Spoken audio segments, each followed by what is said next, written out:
Once upon a time, there was a beautiful state full of little towns.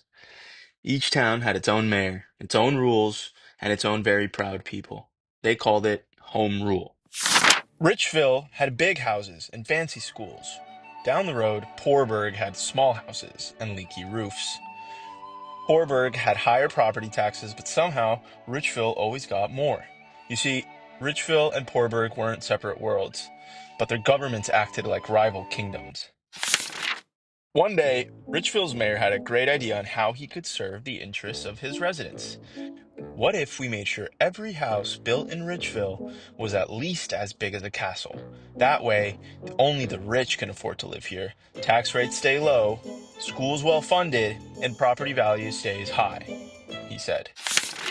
Meanwhile, in Poorburg lived the Parkers, a small family with big dreams and a small budget.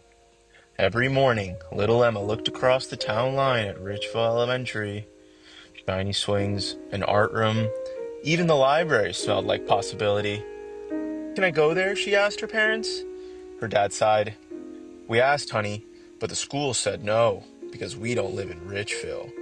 But Mrs. Parker had a plan. They found a small plot just across the street in Richville, just enough for the cozy cottage they could afford. But when they applied for a permit, the mayor laughed. Sorry, our zoning code doesn't allow cottages.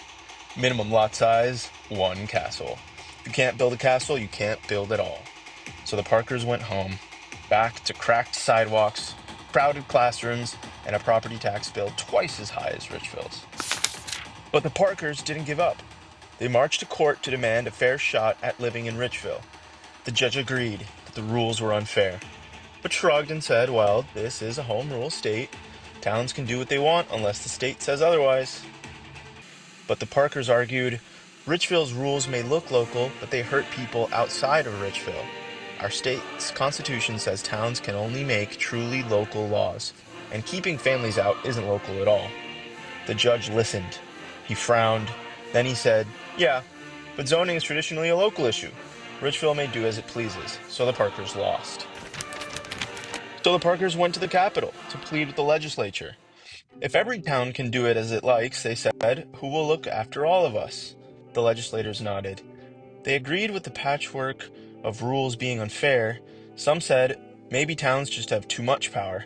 Others said, what about limited powers? We can make a list, schools, roads, zoning, and say those are local, and the rest belong to the state. Then the wisest legislator, Richard Bruffaut, rose. The problem isn't limited, he said. It's the whole structure. Each mayor is elected to serve one town, guard it, and protect it. That's their job. But it can't be the whole story.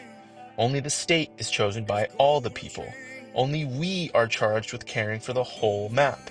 If we leave every question to the towns, no one will look after all of us.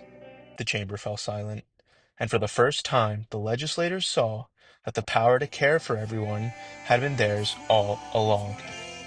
And so the state spoke clearly at last. Towns may act only with powers we have clearly given them. When in doubt, we assume they lack the power. For roads, rivers, housing, and schools, we assume the state leads, because those affect everyone. Richville's walls fell, new homes rose, and Poorburg's schools got books and paint. And one bright morning, Emma Parker finally walked through the doors of Richville Elementary, her backpack bouncing with hope. The moral of the story? Little towns are great at little things. Parks, potholes, parades. But when decisions affect everyone, they should be made by everyone. Lawyers have a fancy name for this.